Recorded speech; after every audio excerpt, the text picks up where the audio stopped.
workshops which were recorded, 10 of them had male moderators and 4 of them had female moderators. Among the panelists, there were 44 male panelists and 14 female panelists. Looking at the gender as a theme, relevance of gender as a theme, among the 12 workshops which were recorded, in 2 of them it was seen as important, 2 of them it was mentioned, and 8 of them it wasn't mentioned at all. And there were no workshops which had gender as the main theme. It was very interesting. The African IGF gender report card also had this additional column which was made. It said who dominated the conversation, dude or not dude, and percentage of it. But unfortunately, we didn't have enough data to show it per se. The ones which were recorded said that dudes dominated 100%. So this was the first time the gender report cards were recorded at the African IGF as well. Next, we move on to the Asia Pacific Regional Level Internet Governance Forum. This happened in Taipei in July. In this, 31, so in this, the workshop coordinators also had to report on the diversity of the participants. So when you had to fill in the report at the end of the IGF, they were told to fill in the number of participants as well. So in 31 sessions, it was recorded. Out of this, about 15 of them had less than half of the participants as female. 11 sessions had majority female participants, and about 5 of them had equal number of male and female participants. Women attended all sessions. There were no sessions where there were no female participants whatsoever. The recording of moderators and panelists was a little different at this IGF. So this was done by APC members who were attending the sessions. So it was recorded in this format. There were 9 female moderators out of the 16 recorded workshops and 33 female panelists. Gender as a theme again, here it was in 2 of the IGF, in 3 of the sessions, it was the main theme. In 2 of them, it was seen as important. In 3 of them, it was not mentioned at all, and about 8 sessions had no mention of gender whatsoever. I would like to thank Daphne and Debbie who analyzed the IGF 2015 gender report cards. And yes, that's my presentation. Thank you. Do one thing. One of the traditions at the Gender Dynamic Coalitions is we like to discuss the findings of the gender report cards, whether people find this useful. So we would really welcome any comments from the floor. And also I want to tell you how the methodology. So when you apply for a session or a workshop proposal at the IGF or at any of the regional IGFs, you have to write a report after the workshop has been conducted. And at the IGF itself, gender reporting has been institutionalized in that report. So there's a question which says how many of your participants were of different genders, and how many moderators and participants. So that is the data that we are throwing back. And I think in the case of the Asia Pacific region IGF, this data was collected for the first time. So it was done informally by members of APC who were present there. And it was also done, I think it was added as a question in the workshop reporting as well, but perhaps because it's the first time, not many workshops reported back on this gender dimension. And I think, Valley, if you could also talk a little about the European IGFs and what you have done this year. Okay, for the European, I have to say we don't have... yes, Valentina from One World Platform, an organization in Bosnia-Herzegovina, civil society organization. So I can say nationally what we did. We have tried this year has been the second IGF, and we have tried to have as common ground that our aim is to have a 50-50% policy. Of course, it's not very easy. This year we had more female participants than male, or at least, we had the third option, but let's say we had more people identifying themselves as female participating. The moderators, we had the 3 main panel. It's a one-day event. We had on one panel, we had a female and male moderator co-moderating. The other were 2 female moderators. The panel on business, was with equal participation, 50-50, so we achieved. We had another panel where it was like a 40-60, 60% men and 40% women. Another one that was heavily, I would say, male panel. So this is a challenge that there is. And there is also a regional initiative. And I think that there is a challenge we have all. But for us, what is important is to have it as the very beginning. So to say that this is what we want to have. So it's not an excuse. Organization, focal point has to really thrive and to make the best. And I think that this, on the long term, could work. And I think also that the national IGF are very important, because at the national level you can reach out more easily to the constituencies, the different constituencies. If we want to see in the global level more women or more issues of diversity, we need to start really from the national level. I mean, the more local, the better, so that we can grow. This is our little experience. That's great, thank you. And so, you know, also to say that if there are people here who are attending the national IGFs, and if you all would like to record gender or do something similar, please talk to us after the session, you know, and we can try and figure out how to do it, because I think all of us completely agree with Vale. If we can really do this at the national level, at the regional levels, as well as at the global level, we can really monitor, you know, how gender diversity in terms of participation, panelists and moderators, right across the IGF processes. Okay, any questions, comments? What did people think of the gender report cards? Do you think it's useful to measure diversity this way? Just any comments that people have. Yes, please.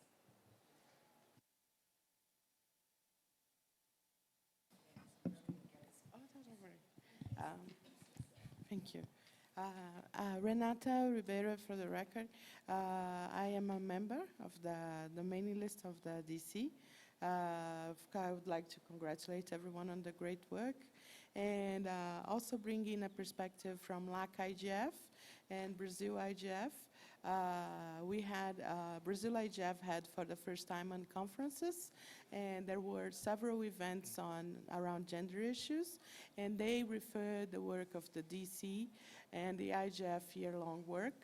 Also, during LAC IGF, we had a session on connecting the next billion, and the gender perspective was very important in this debate.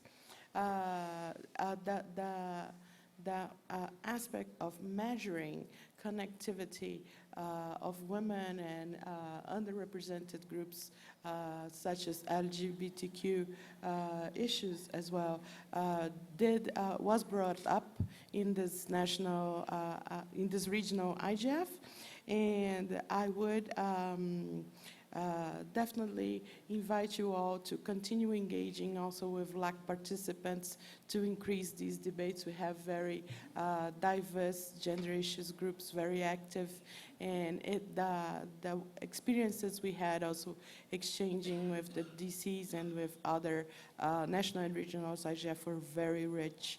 And I do hope they continue and increase immensely in the next year. Thank you.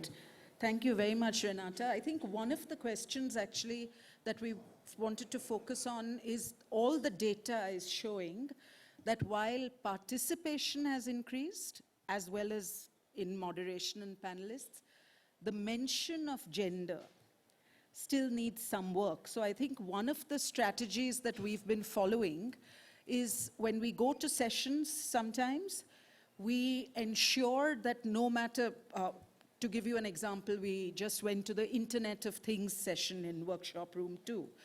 And it's a little complicated trying to figure out how to ask a question related to gender in the Internet of Things, given that, A, we are not that familiar with what the Internet of Things, like we don't know enough, right? So it was a little intimidating. But what we tend to do sometimes, just to make sure that the gender component gets included, is ask a related question.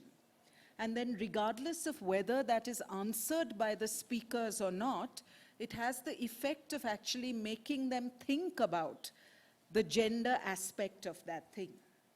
right? So even in the Internet of Things, I think I asked a question about consent.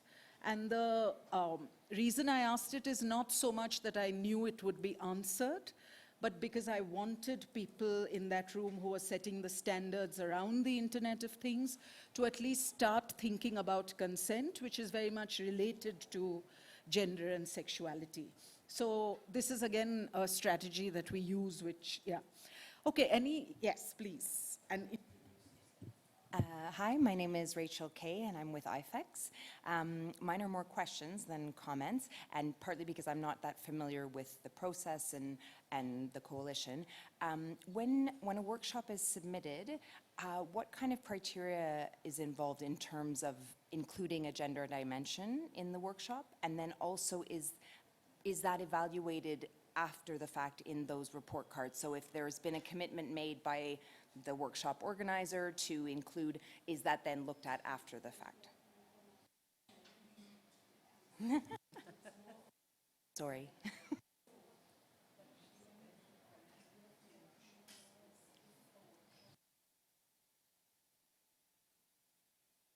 that workshop against, yeah. That's a really good question. And I think at this point, no, it's a really good question and actually a really good suggestions for ways ahead to integrate it better. I think at this point what we've tried to do is to ensure consistent monitoring of self-evaluation as well as community evaluation through the report card mechanism. But the kind of post-evaluation to see to what extent whether you've actually fulfilled your commitments to integrate gender, I don't think that's quite happened yet. But what has happened though is that the MAG, for example, the Multi-Stakeholder Advisory Group, diversity on the basis of region, on the basis of stakeholder groups, as well as on the basis of gender and age has been really prioritized in terms of assessment of workshop approvals. So that, we definitely have seen an improvement.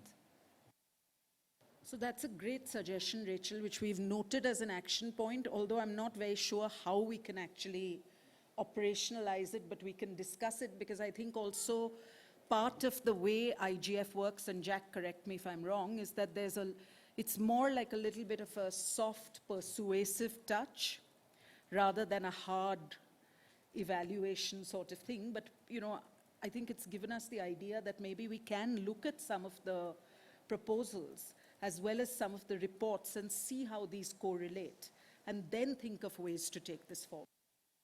Yeah, and I think then, ideally, then that would feed into the next selection of workshops, because then you would know that something being proposed may sound really good in practice, in principle, but then in practice it actually doesn't work. So then maybe there's recommendations that could come from an approval of a workshop to say, but actually when you do it, try this or try that. Or The other question that I have is, you know, currently I think the way it works is gender is assumed to mean women by workshop participants when they report back.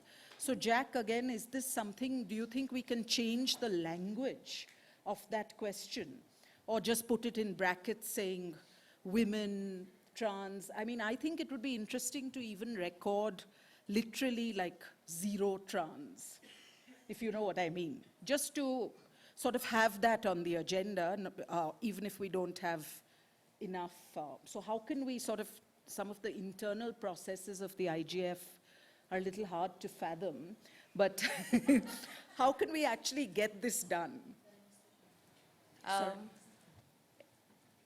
mean, definitely a proposal that comes from the DC to say this is it, this should be included can be taken on to the MAG for discussion. And also I think at this moment it's quite opportune because we just had, there was just a IGF retreat that had discussions about improvements to the work of the IGF. So this could be one of the things that we said, okay, you know, integration of gender is quite critical, whilst there has been some milestones in terms of the report card and so on, but how can we make this into a more substantive kind of integration in terms of the content itself and the discussions. So yeah, definitely welcoming, very concrete recommendations is actually always very, very helpful. So yeah, please more of that. And also Renata is also a MAG member and she can also contribute to the conversation. Yeah, Renata, I want also to bring in an information. The MAG now has a working group on workshop evaluation. So this group was just chartered, and it's an idea of keeping up with a year-long work of improving workshop evaluation. I actually remember quite an interesting situation about gender issues workshops, that when we were analyzing the workshops, for instance, we don't really have a way to see on the proposal form, after the proposal is finalized, for example, panelist genders. So I saw myself evaluating panels, and I didn't know whether I was evaluating manos or not. So that was quite an interesting moment, that it was sort of that aha moment. Are we going to have only manos in the IGF if we don't have a way to ascertain whether these workshops have gender balance or not? So I think there is an improvement which can be made on the system, on the process, keyword indexing and such. But I would also, since we're all here now together brainstorming this, urge us to think of ways of entering this in our proposal, making sure the proposal does approach gender issues, make that clear on the proposal, and that it is a gender balanced panel. So the IGF has as a cornerstone diversity in its criteria of selection. So make sure you address it, make sure you bring it on the proposals. And the working groups, they are MAG-led, but they can be, anyone can sign up for working groups. So the working group on workshop evaluation, anyone can sign up and definitely help us improve this system. And also speaking on national and regional IGFs and the report card, for instance, there was a discussion on LAC IGF also about trying to adopt similar mechanisms such as the report card, which has already been adopted in the Asia Pacific IGF. So try to think of that also in your local level. So starting these proposals from the local level to the global IGF level is very important. Thank you, Renata. So can I just ask people, in general, do people think it's a good idea to try and have a recommendation that moves gender diversity beyond women, the women-men binary, to try and explicitly include different gender identities? Sorry? In counting, like, the thing is, even if it's 0, according to, I personally think it's fine because it just puts the issue on the agenda, or if there's another way to.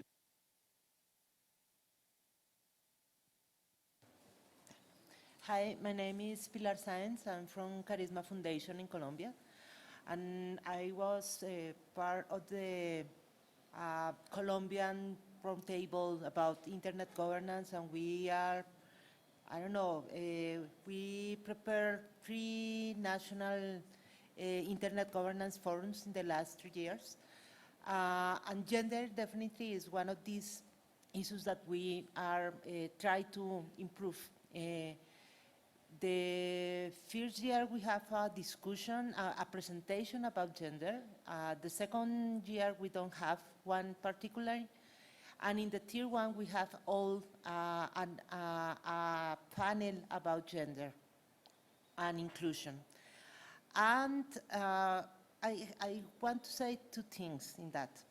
First one is something that I saw in all these internet governance sessions and the global, the regionals, and there, is that the women participation is in some cases very high, but when it's gender issues, when the issue is specifically gender, you look around and it's all women. That is something similar that happens today here. Yeah? And there are no men talking about gender issues. There are few ones, and it's very present. They have here, and it's okay. But we need more. And I think that is part of the methodology, is try to find if there's session about gender with all women, or we can looking for gender session with men and women and talking about that. That is one suggestion. The other one is in Colombia, in our particular case, it's very hard to ask people for their gender identity, because a lot of people is not comfortable to say I am gay, lesbian, or bisexual, or whatever. So it's very hard to say if we are going to introduce that in the statistical, because a lot of people is not comfortable saying that. So I suppose that that is part of this discussion, and it's very hard to think that these people cannot say what is their gender identity. Okay, I think, again, great suggestions. So I think we will then maybe, based on this, suggest that, you know, certain workshops where gender is the specific focus, we try and do the reverse count, right? We try and see how many men there are, right? And yeah, so let's note that as a definite action point. I think that's a really good idea. And I think on the self-identification of other gender identities, let's not bring it up to sort of a high level. Let's see how we can phrase it in a way where we can just put you know, some sort of additional thing saying, please let us know if any other, but let's see how we can do it, yeah. One of the, I'm sorry, one of the things that we are implementing in some of the forms for participating or for other things is to add 3 options in gender: female, male, and other. And yeah. So other could be a place where you don't have to specify, but it leaves it open. I think that's an excellent.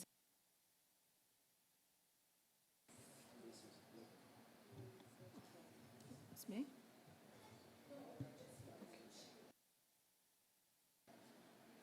Okay. So I would, there are statistics that the IGF is collecting. So when I registered, I find 2 things that I dislike. First, that there is only female and male, and it's compulsory. And second, that you have to decide if you are a Mr., a Mrs., or I don't really identify with any of this, and I don't understand why I should. So I think that should not be compulsory, but people could decide if those titles are part of or not. But also to open up of this generic identity. When we had our national IGF, we were thinking a lot about the other, because we were not sure if, we didn't want to, you know, you can go from an overextensive list, or you can be, so we thought that, okay, we will put other, and let people define and stay in, but this is a conversation, because then we enter in other. So if we talk about the level of statistic, I think that the entry statistic, regardless of the gender scorecard at the workshop where people feel each other, so you have no really privacy when you count. I think that the general entry statistic of the IGF could be more you know, open and leaving people more space to define the diversity. Thank you, Vale, please. Yeah. Thank you very much. I'm thrilled to be here. My name is Adriana Labardini from Mexico. It's my first time at IGF and at this wonderful Dynamic Coalition reunion. I am one of the 7 commissioners at the Federal Telecommunications Institute, the Mexican regulator for telecoms, broadcasting, and the Competition Authority. And we are 7, and only 2 women and 5 men at the board of commissioners. And I'm particularly interested in every country and at the international level in the decision-making processes. So for instance, I attended yesterday the high-level meeting that was at day 0 here at the main conference room, which was answering to 2 very important questions regarding the internet. And the panel, which lasted 3 hours, was a panel of 19 men and 8 women in different very top positions. And I was very impressed that we weren't even half of the, and that's only men and women. Of course, very important what I just heard about being all genders included. So I know it's a multi-factor issue, and that is only a reflection of how decisions are made also in every country, and that's why most of the majority are men, just like they are at the domestic level. In the telecom industry, it's overwhelmingly men in sector. So there's so many different to address this, and I'm not the expert, but one of the things I think that IGF could do for next IGF, when all these workshops are being evaluated and finally approved at the proper instance, this MAC, yes, I think there should be absolutely transparency, just as like when you look at goods, whether they are fair trade goods, whether they are environmentally friendly goods. I think governments and all the multi-stakeholders should disclose who made a decision, how, gender-wise, whether it was like all the decisions we pass at IFT, well, are made with 5 votes of men, 2 votes of women. And so I think this disclosure of who made decision regarding internet governance, regulation, whatever, gender inclusion programs, local content, who is making the decisions at the local level and also at the international level, and how many women, trans, were included in those decisions. And if we consistently disclose this information at every meeting, especially now that United Nations is having this campaign on he for she and other, because I would have loved to see here at least 50% of the other gender or other. Everyone is involved in the gender issues, not only women. So I think that would be a good start to put pressure on how gender should be disclosed in the decision-making processes. Thank you. Well, thank you very much again for an excellent suggestion. I think what you're talking about is that there are many players in internet governance, which is absolutely true at the local, national, regional level. And that while we are measuring within the internet governance forum processes, it might be worthwhile to think about how to step outside those. I think that's a great suggestion. Since I live in India, what I will suggest is actually this goes outside the IGF process, right? This cannot be mandated by the IGF, but maybe we can do a pilot in our country. Maybe we can look at one particular, so we'll have to think of a methodology, but I think you've put a really important point on the table. Smita, you're noting these, right, for action. Okay, Renata, you are the last comment in this because we then need to move on to the launch of the draft sexual harassment policy and a discussion around that, which I think will take a lot of time, and then we have a little question and answer session that Jack will lead. Yeah. Renata, just want to make an observation regarding Mexico. Congratulate your country, because on our host country team, we had a very interesting gender balance element. We had Ms. Yolanda Martinez and Victor Lagunes, always involved helping us plan the IGF. I do think it's an appalling information that you just brought us. 19 men on the high-level panel. It's very worrying. But I agree with Bishaka that this goes beyond the IGF. This is something we definitely need to think in a multi-stakeholder setting. How do we dialogue with governments? How we do pilot experiments? And also, I would like to call attention for the main session on trade policy and internet. We had such a challenge trying to dialogue with governments also to do a more balanced gender panel. And we even had some comment from a gender activist, why there are no gender activists in trade, for instance. The UNCTAD has just released a course on trade and gender. And this is amazing how there is no connection between creative digital economy, between the internet we're going to have in the future.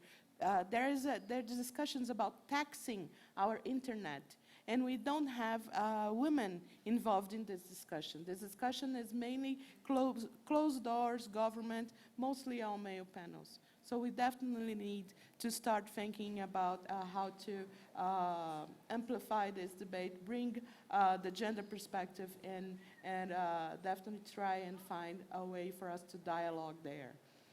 Thank you for bringing this suggestion. And Thank you, Renata. And before we close this session, actually, Smita has done a quick calculation of the gender balance in this room. And the figures are... There are 7 men, 1 guy left and another one came in. 34 women as of now. Yeah. Yes, Maria, but very quickly, yeah.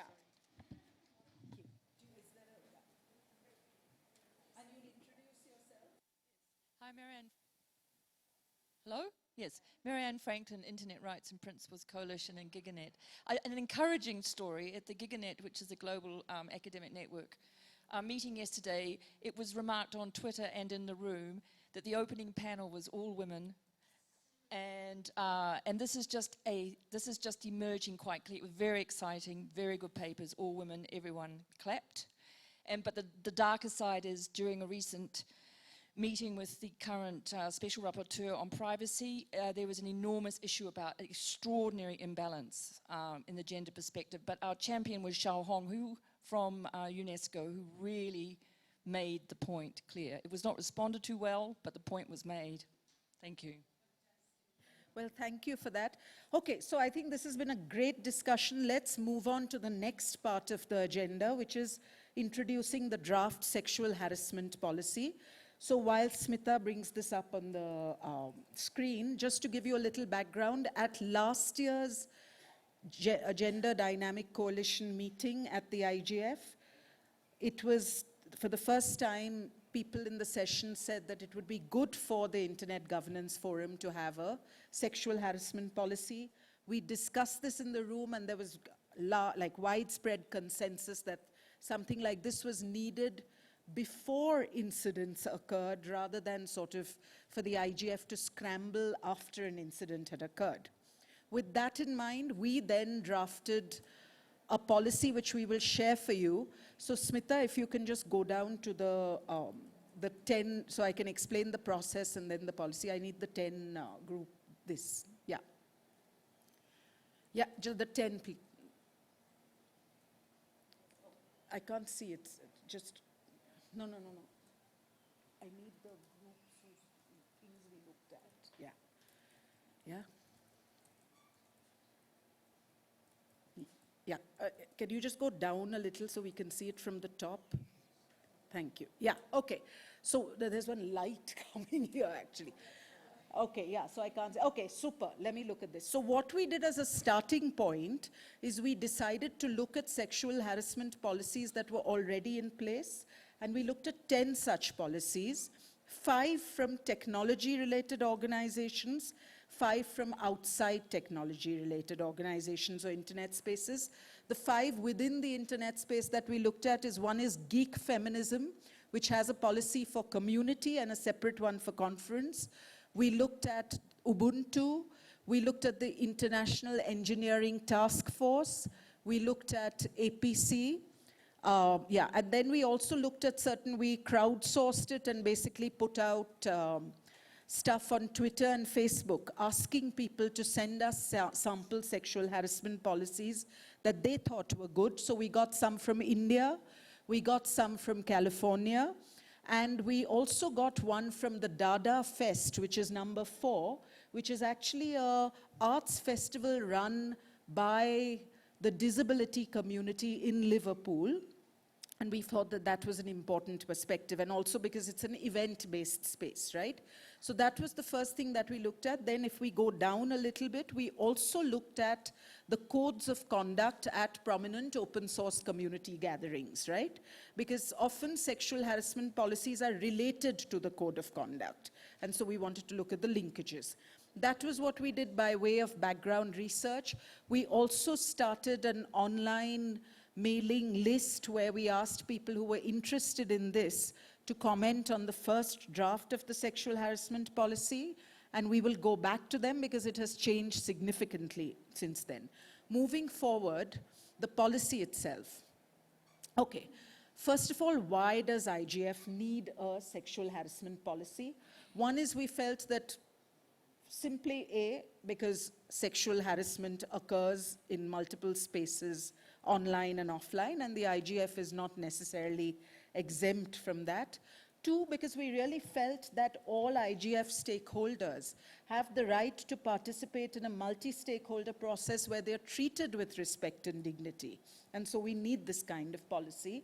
And third, we felt that having a policy also sets clear expectations for behavior.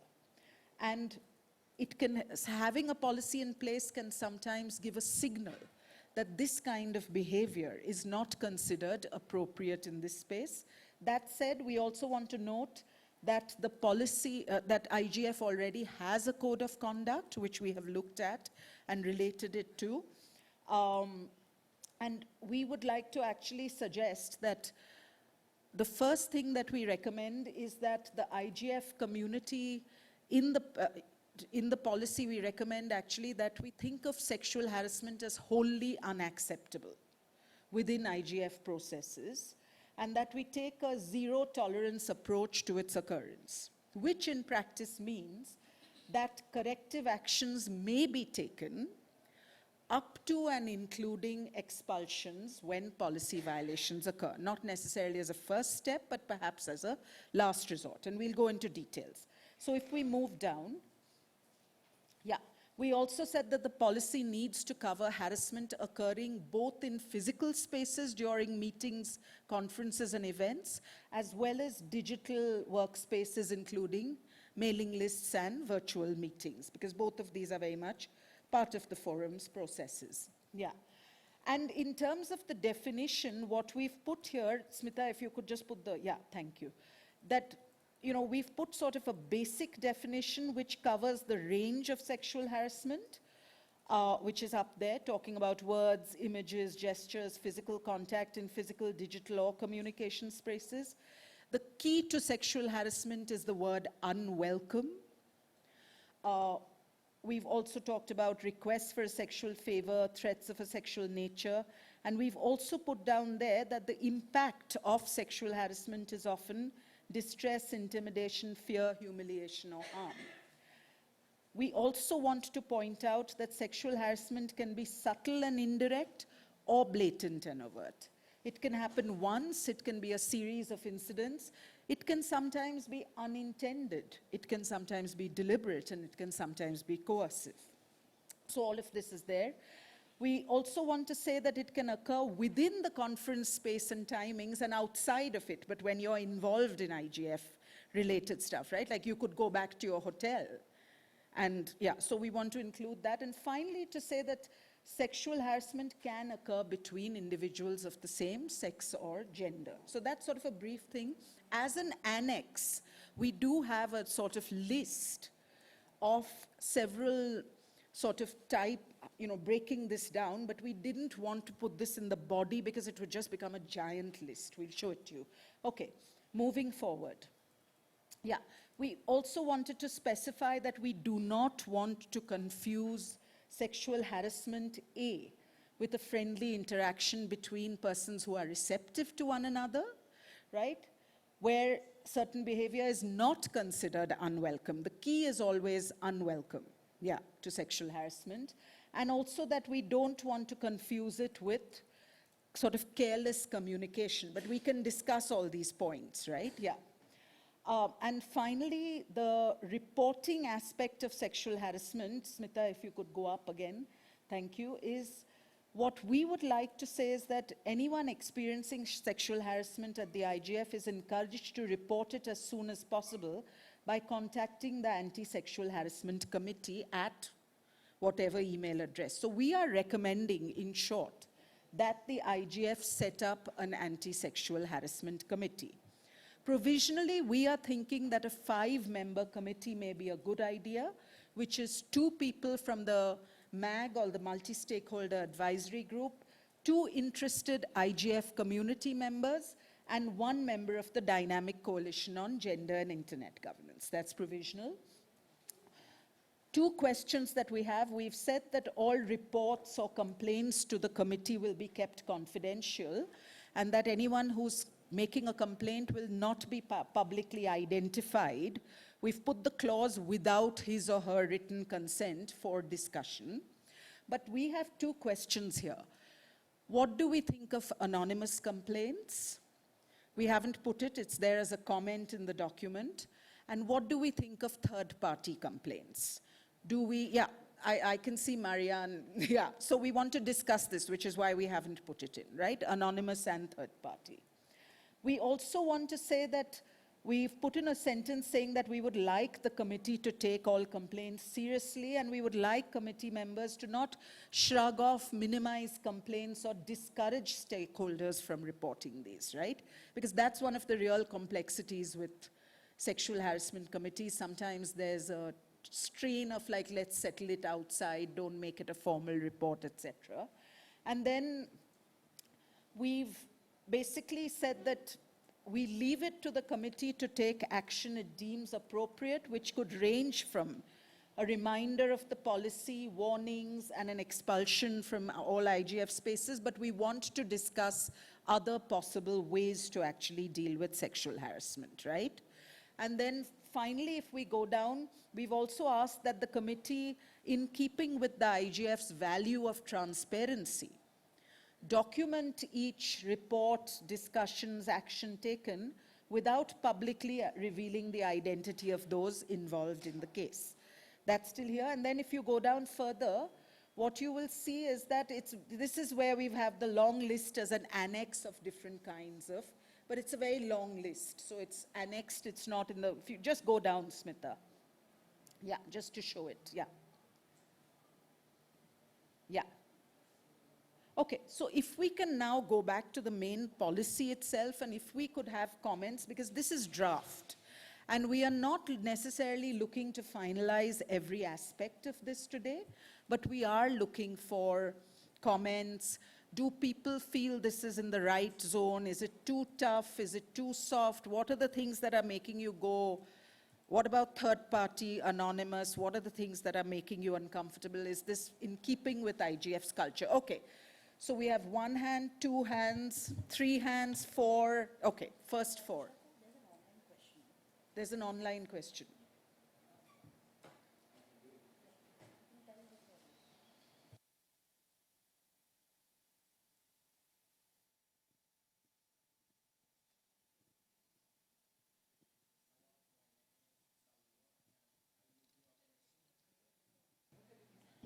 Hello, morning.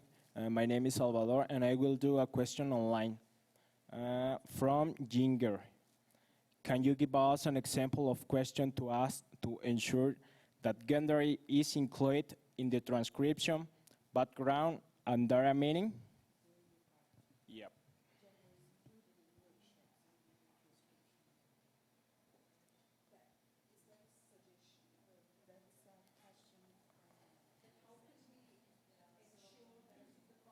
Yes.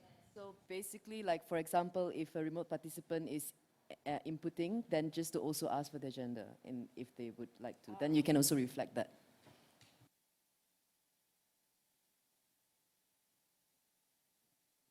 Once again, we need really detailed notes of this discussion. So Smita, I would encourage you to actually type, because we need the nuance, not the generality here. Yeah? Okay, Renata.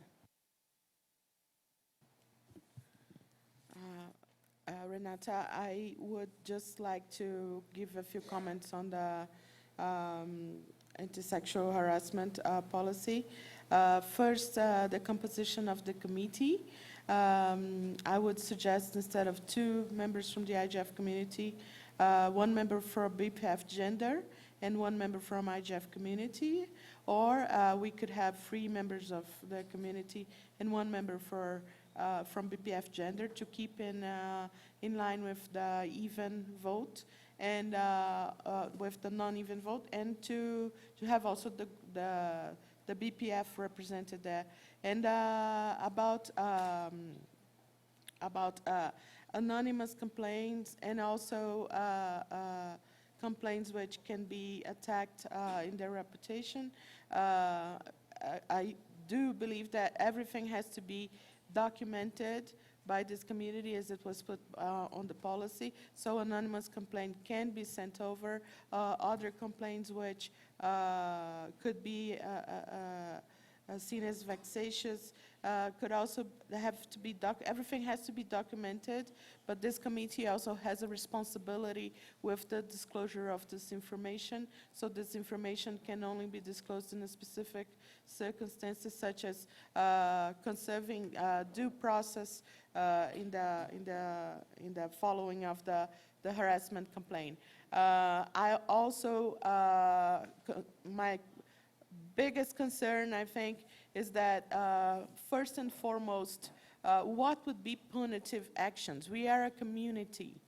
Do we exclude members from the community? Is there a possibility to exclude someone from an online discussion on gender, for instance? I don't see it. So I think maybe thinking about educational measures and reflections is also interesting than punitive measures, because communities should work on self-regulation as well, and education and awareness. So this would be something that, and of course that also involves articulating with Secretariat, because let's imagine a scenario where we do have some sort of a culprit and we want to exclude this person. This is a process. This is a punitive process. We may not even have the width to go that far. So we have to address this before we reach this scenario. Thank you. Great. Renata, I'm just going to quickly sum up to make sure I got it right. One is the first point you said about members. You said let's have either, did you mean keep 5 members or increase the number to 6? Keeping 5 instead of 2 from the community, 2 interested from the community, 1 interested from the community and 1 from BPF gender. Okay. Or keep the 2 interested from the community and add 1 more and add 1 from BPF gender. So we have a 7 in total of voters, because we need not an even number, right? Right. Okay, so that was the second thing is, you talked about that you personally feel that it's acceptable for the committee to get anonymous complaints as long as everything is transparently, like documented properly, etc. Yes. The third is that in keeping with IGF's ethos, it would be better to go with more educational as well as self-regulatory measures rather than things like expulsion. And is expulsion even doable? Yes. Right? We have to remember we are in a UN setting, so we do have constraints there of how to interact with our community members as well, according to UN rules. So we should check that. Okay. Yes, please. And you'll introduce yourself? My name is Gustavo Paiva. I'm from Brazil. And in Brazil, there is a legislation that I think can be somewhat reused, a concept that can be reused here. In Brazil, we do accept anonymous information for crimes, but they do not have the same value as an identified person making a testimony. And anonymous information can be used to initiate informal investigations, but not a process against someone. And I think that in this sense, this can be applied here. An anonymous information can be seen as a somewhat less trustworthy information, but still valuable, and it can trigger further discussions. And third-party informations can be useful in this sense. And well, what happens is, well, our community is very small, as we all know, and everyone knows each other. So it is a distinct possibility that, well, someone who suffered harassment does not want to expose him or herself for the committee. Maybe you know them or they know you, and well, that's your privacy. I understand that's a right, a human right. And on the topic of the committee, I'd like to suggest that, well, sexual harassment, it's not male on female only, it's female on male, it's male on male, and female on female. So I'm gay myself, so that's something important to me. So I'd like to please ask that we all keep diverse sexualities in the committee, so we can see sexual harassment as the many kinds, many forms it can have, and on punishments for someone who does commit sexual harassment. I understand that we could, for example, we can prohibit them from proposing workshops, or alternatively, we can only allow them to propose workshops after they make a workshop in which let's say, in which they they can ask for forgiveness, or they can, they could, well, someone made committed sexual harassment, and well, next year you can only propose workshops. On the other year, if today you make a workshop saying why you did it, saying what happened, and tell all the story. So in a way, it would serve as an example. And a lifetime ban on the IGF is, I can understand that as a less measure for someone who has repeatedly made faults, offenses, but well, that's case by case, I guess. That's all. Thank you very much, Gustavo. Just one point, I want to assure you that we already have in the draft document explicitly a line saying that sexual harassment can occur between individuals of the same sex or the same gender identities. Yeah, and your other suggestions are great. Thank you very much. Okay.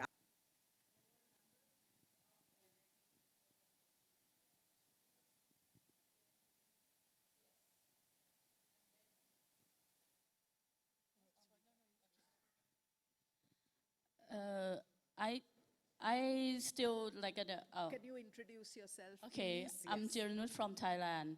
I just not sure, hesitate about the term that you use, unwelcome action, because it's good in some sense, but it's also problematic in terms of it's very subjective. How can we define that, and how the people who consider be the predator can know that they actually do the sexual harassment already, especially in the community that we have the the cultural diversity. Sometimes people didn't know that the thing that they do is unwelcome for other people. So I don't know how that the curve of learning on that point that we can do. Yeah. So let me respond to that. The reason we included the term unwelcome is because in many sexual harassment policies around the world, that term is there, but we will record your point to see how we can actually, think about this. Yeah, thanks very much. Yes, thank you. I think the proposal is a very sound one. I'm wondering if I could suggest a in-between step, precisely because we're dealing with awareness raising and a small community, and people sometimes are not aware of what they're saying. And if I may refer, I am on public record here, so if I may refer, it's Marianne Franklin, if I may refer to this meeting with the on privacy, where a number of the panelists were making comments they thought were humorous, but were actually problematic. And they didn't know this. There was a one-to-one conversation with one, and so one has to work very gently here. I think the key issue about sexual harassment when it goes public and someone wants to have somewhere to lay a complaint. What we also need is a space or a place, a group that people can come to just to say, I'm experiencing this. There will be no further action necessarily taken. What we have here is a proposal to put an implementationary tool. I'm wondering, could we develop a middle step so there's a space people can go quietly to say, I didn't feel comfortable with this comment, and then at a certain point the information is gathered and then a decision is made whether to proceed. I feel this proposal might be just one big step too far, but to have it ready because it's very well formulated, and to start talking about sexual harassment, its definition, and say, here we have a space, we have a group that anyone can come to talk to.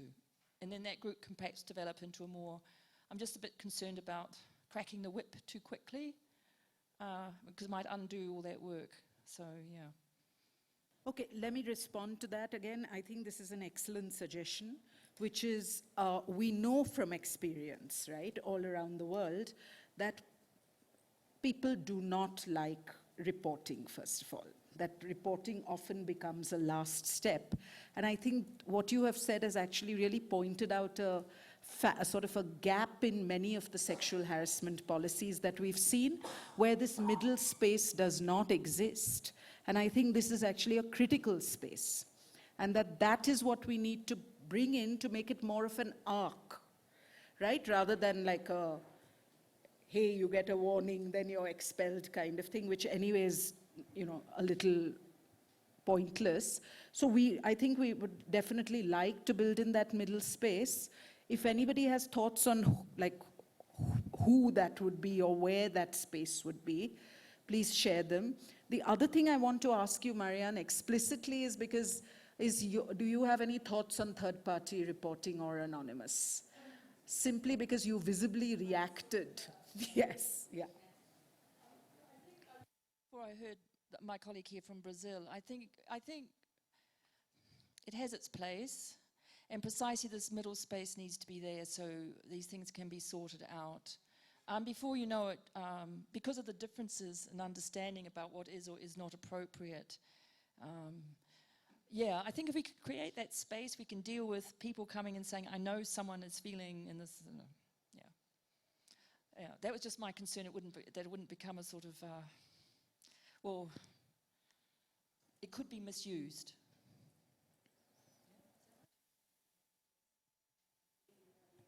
Yes, I was thinking about how we understand if it's unwelcome. This morning I was on the queue of a coffee, and it was a gentleman, I would say middle age, since I'm almost 50, so probably they're around. And she had this nice way of holding up me and then other girls. And then I say, you don't need to talk with me, having your hand on my arms. So I think, yes, because I probably reached an age where I don't play anymore. So I think that there are many people that can experience this, and they feel they are threatened, you know, they think that it's not an educated person would not be rude and say, and you accept that someone touch your body. So I think that those are things that are cross culture, and it's when your personal space got invaded. And I think it's important. I would say in the middle ground would be nice if then, having the policy, any workshop printing or anything where we enter has a small half, and before the workshop we say that this is a space that should be really welcoming and people should feel all welcome, and if someone feels that is not respected or welcome, they can, during the meeting says, or if they want to go to make, so that we make sure at the beginning of any workshop or plenary that we make a disclose that everyone needs to feel comfortable. Because we had a joke in one Eurodig ago, it's the European one, about an analogy on rape. And I protested in a plenary from one of the speakers. Because the guy didn't see. But then we protested, we make a bit of fuss in the plenary, so the guy didn't understand, but at least apologized. So he got a warn. I think it's important that we don't have to get at this point of the warn, because then the space is disrupted. So if we can find a way of just ensure and make people more aware about the necessity of respecting each other. I think that this could help in making people thinking, but also setting the tone of the conversation. So let me. Sorry? Remote, yeah, one sec. Vale, so again, to respond to that, I think it's a great suggestion. I think I hear both you and Marianne actually talk about something that in some spaces is often referred to almost like a friendly space policy, which is how you keep the space comfortable for everybody to participate. And so I think we will pull in some language around that, etc., as a more like a principle kind of thing, and also try and figure out how that can be built into workshops so that the awareness can be created with a light touch, right? Yeah, I mean, I think it would be great to have like a slide at the start of each workshop, right? Which just visually and with a few words or something says something of the sort. But again, great suggestion. You had your hand up, and is there any remote participation? Yeah, so can you just wait for a second?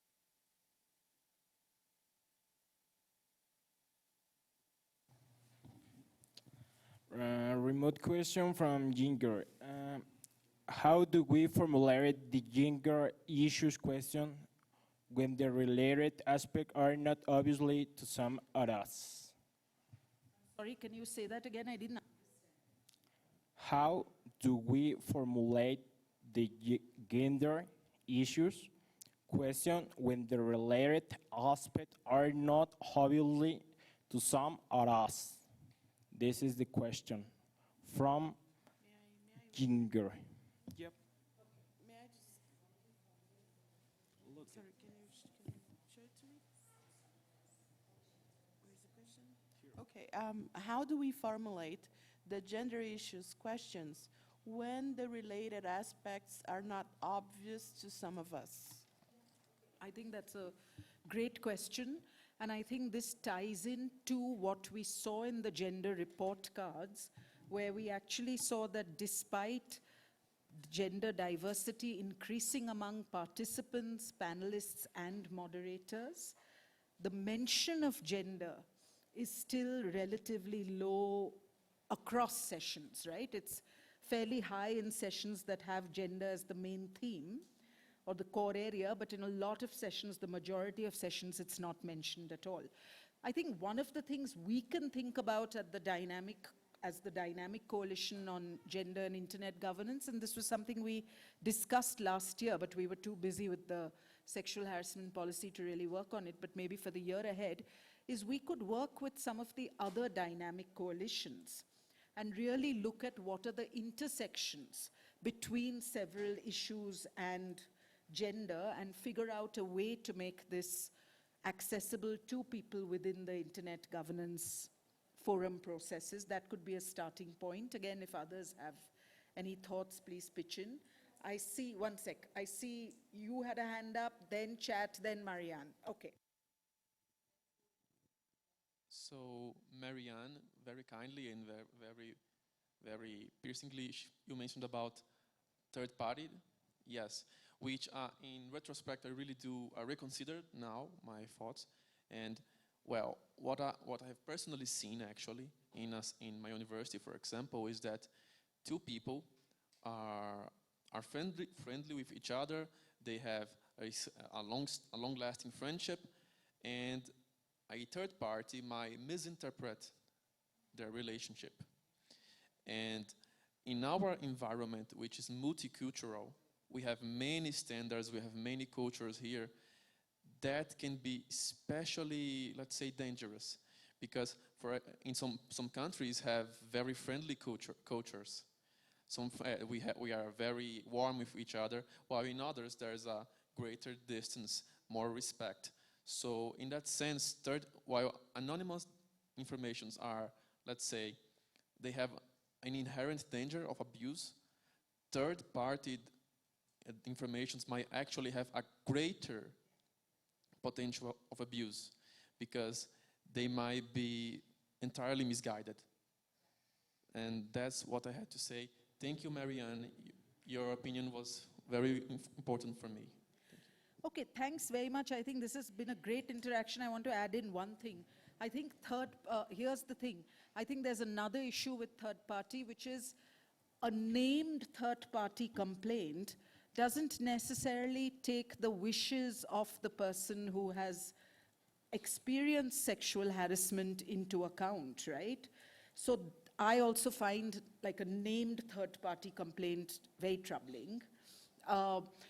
Anonymous complaint would again be, I guess what we are then saying is that we are comfortable with first-person anonymous complaints, right? Not because, of course, you can have third-party anonymous complaints, but we don't want that. We want first person. Is that, that's what I'm sort of getting from, okay, fantastic. Yeah, Sorry. chat then Maria. Yeah.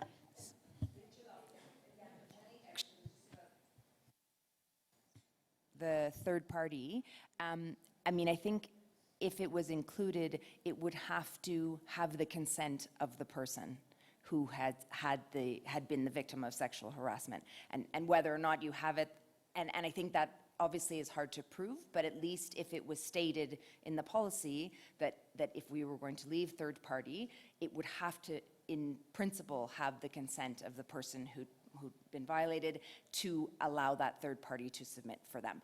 Again, how you prove that and all that, but I think at least if it's documented, then. A suggestion to the, for the previous discussion around how do we have more discussion around gender and to sort of a self-awareness, no? Or awareness raising. So maybe one of the, I have a couple of suggestions that are related. One could be that, and it could be a gender dynamic coalition doing this, is to have an orientation pre-IGF, talking about what gender is, what are all of, a 2-hour one would be probably sufficient. Day zero, that's one. Secondly, there are actually orientations being held by MAG or by the Secretariat. I'm not sure who organizes this.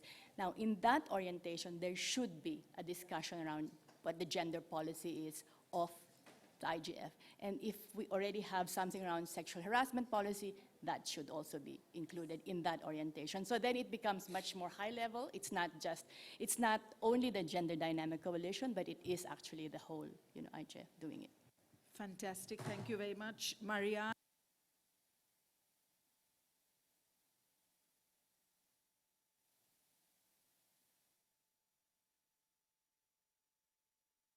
Just thinking about gender as the term, would it be possibly the moment now to unpack that term so that we can have other indicators that lead to an understanding of gender? Because it's called the G word and people get, it's a red flag word. But there are other ways of noticing gender in a positive way developing without calling it necessarily gender. So just as we've listed the different understandings of sexual harassment, could we consider understandings of gender, and then workshop organisers will understand what we're getting at? It's not just men, how many men or women, it's other issues, and offer them some ways in which they can incorporate a gender sensitive without asking them just to list women. I think it's time we really implemented and enabled that. Yeah. Put that for the year ahead. Yeah, Renata. Yeah, I want to second Shad's comment on having an orientation about the code of conduct on the IGF. And I would also remind everyone that there is a newcomers track this year, so there is also a place that you can sign up, a mailing list, to help people who are new to the IGF get around, and those who are new to the IGF get more information. We are walking around with these badges. Some of us have volunteered to be mentors with the languages we speak. So I speak Portuguese, if anyone needs to ask any question. And I think also, referring to what Marian just said, there may be a situation where you just feel uncomfortable and you want to talk to someone, for example, of your own language. Hey, that person touched me in a way that I did not think was all right, is this a cultural thing and such. So again, we are a community, so we should devise ways of supporting each other and trying to find ways to address uncomfortable situations. And maybe start building paths for awareness, education, so people feel welcome here. The newcomers track has lunchtime sessions, and we have one which is the perspective of civil society for newcomers. So again, civil society can provide a great input on how to be more, how can IGF be more inclusive and be more, and be a safe environment. I would invite you all to be involved. Thank you. Fantastic. And Rachel, last quick comment, then we must move to the Yeah, last part. it was just going to be kind of continuing that raising awareness. I think taking any opportunity at any moment that you have in session, in the hall, when you're not in an environment where you're feeling threatened, to raise awareness about what it means and how culturally it's different. And I mean, picking up on the idea of putting your hand up in a session and saying, well, actually what you just said was, inappropriate and could be considered sexual harassment. Actually using those terms and going further with, and maybe, I don't know how many people are in the coalition, but kind of a commitment of those, at least in the Gender Dynamic Coalition, that when they're participating, that they can use that voice. Okay, well, thank you everybody for a really productive conversation which has moved this policy forward in a very concrete manner, because we will now incorporate many of these points, and I think that will benefit the policy greatly. We will then submit it. We have a meeting of the dynamic coalitions on Thursday where we will talk about the policy so that the other dynamic coalitions are aware of it. Once we have redrafted it and put in all these points, we will look for endorsements from the other dynamic coalitions. We will put it on the Gender Dynamic Coalition list, as well as other lists related to gender, which we know about, which are part of online communities and broadly related to internet governance, and then submit it to the multi-stakeholder advisory group to make sure that this can actually be put into practice before the next IGF. That, I think, is our commitment. Okay, moving to the final session on the agenda, the final item on the agenda. We are very happy that Jack S.M. Key, who many of you know, and who is also a member of the Multi-Stakeholder Advisory Group, as well as the director of the Women's Rights Program at APC. Jack would like to have an interactive discussion on trends in gender and internet governance, right? Yeah, okay. Sorry, but just before I start on that, maybe also as a suggestion to take some of this work forward is that maybe a working group can be formed. This is sort of the methodology and the format for things to happen in IGF, which is the working group is formed, and then to think through who are the composition of the people in the working group to figure out the finer mechanisms of, either in creating that space to talk about that gray space to talk more about this issue, or how to sort of concretize some of these suggestions. So if you are interested to be part of this working group, at least for the DC, to then maybe signal your commitment to this. And it's work, yeah? So it's not just a discussion every year, it's actual kind of, labor that needs to be put into this to think through the work. So if you are committed, then please do signal, I think, your commitment to either Bishaka, no? That would be really useful. And I think what Renata and I can commit to is to also bring this conversation to the MAC and to kind of think through how the MAC can interface with this more effectively. Okay, so we only really have 10 minutes left, and I wanted to have a very quick conversation just around what you imagine, what in your opinion are some of the trends in relation to how gender as an issue has been taken up in policy spaces around internet and ICTs. So for example, during the WSIS period, so 2001, 2003, that was kind of looking at gender and development, and then a lot of emphasis around promoting women in science, technology, engineering, and mathematics in those fields.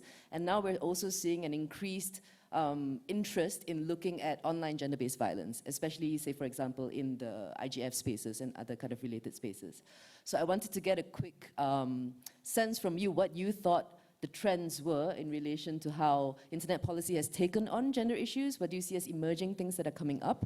And also what you see as some of the critical issues that has not yet been looked at. So what's missing, really, in this conversation in relation to gender and ICT policy? So if I could I think what I will do is just open it up, and if you can quickly give your you know, like your 2 minutes, I know it's a bit of a flip, yeah, from sort of thinking about like, you know, concrete work to thinking about sort of what issues are missing or what issues are critical and emerging.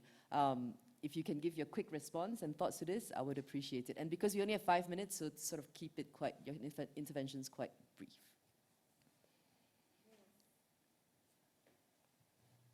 I've already probably spoke too much, but just dream request, dream feature request, to have a debate on thinking about trends on gender issues debates, a debate on gender and internet governance linked to regions. So how can we make our discussion more inclusive? Do we have here all regions? Do we have different stakeholder groups? I think if this is a great moment, Jack, you're giving us a gift to brainstorm on what we could want to have. So what my dream requests for trend in gender debates would be really multi-stakeholder geographical balance in gender issues. So gender and internet governance in a multi-stakeholder setting. Thanks, Renata. Marilyn.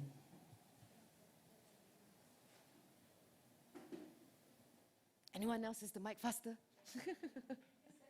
You realize that the link between increased women's increasing participation and contribution in terms of age, it's younger women who are arriving, younger women who are contributing, and have we been start to look at those intersections between the demographics of age and the gender, on the positive sense of gender?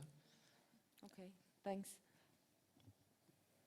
I think just like the situation in Thailand, I think the problem is the women's group are not participate or not engaged much in the internet policy. And sometimes they didn't understand the digital culture well. I don't know how can we engage them to put some influence and yeah. So if they were to participate, for example, what would actually change in the agenda in terms of like topics, right? Because this also sort of helps in terms of thinking about what's missing in the debates. Sorry, can I just echo the importance of including more women, especially women from the South? I feel like they are really missing in the debates. Yeah. I was just in another session of the privacy, and there was only one woman panelist. When we talk about the privacy and gender aspects, sometimes it's completely missing as well. And there are some crucial issues when we, like I come from India, where most of women, rural women are not able to access. So when they're not able to access, how will they be participating as well?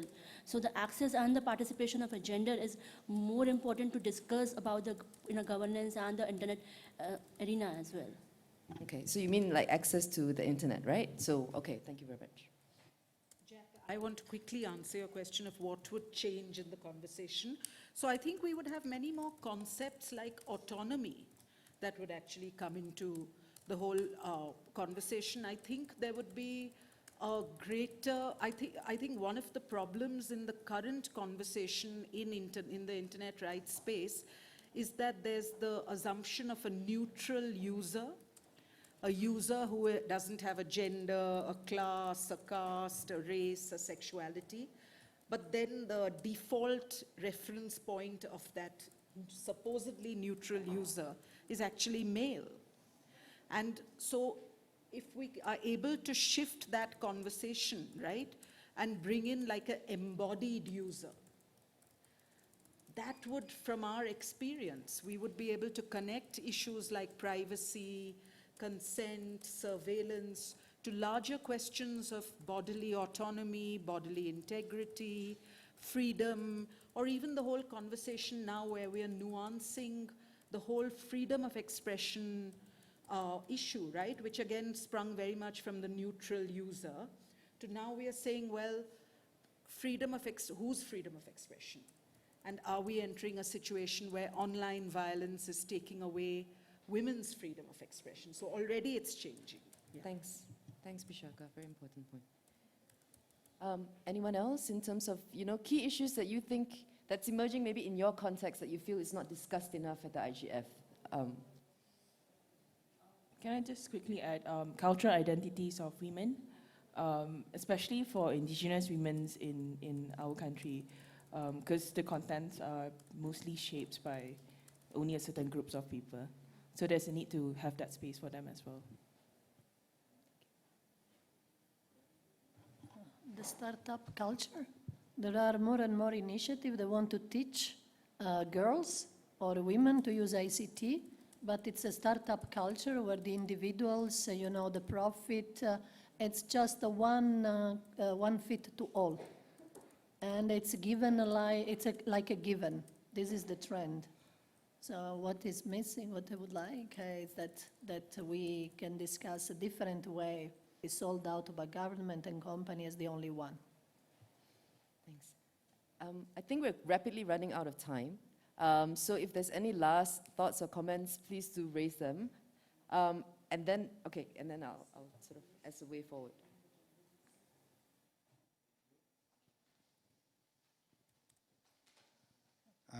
My name is Moses from the Women of Uganda Network. I'm sorry I came in a little bit late, so if I missed something, you excuse me, but one of the things I think that can be done, especially to increase more female voices and perspectives into the internet policy debates and discussions, is to build capacity, to recruit them, and to teach them much more about gender and internet governance issues. And I know most of you are aware of the gender and internet governance exchange training that APC has done before. I think it is very critical because in Uganda, for example, where I come from, we just reviewed a number of ICT policies and laws, and most of these policies are so gender insensitive, doesn't take any consideration about gender issues. They are predominantly, made by male, lawyers and stuff like that. So the perspectives and views of the women and the issues that affect them are really lacking. So I think to increase more meaningful debate and outcomes of policies, then you need to get more women on board to be able to sit at the policy table with policymakers and discuss and share views on issues that affect them. Thank you. So I'll take from that maybe like a recommendation for a day zero capacity building on gender and internet governance maybe. And I know we're out of time, so I just want to quickly throw out a question. If you feel that the gender DC could be a good space if we allocate a little bit of time at each DC meeting to just sort of discuss some of the emerging issues that is related to gender and internet governance. Does that make sense in terms of is that a good suggestion? Okay, so thank you once again. It's been a great, great session. I am going to reach out to some of the people who've inputted into this session to see if you all would like to join the working group on sexual harassment. And thank you. Yeah.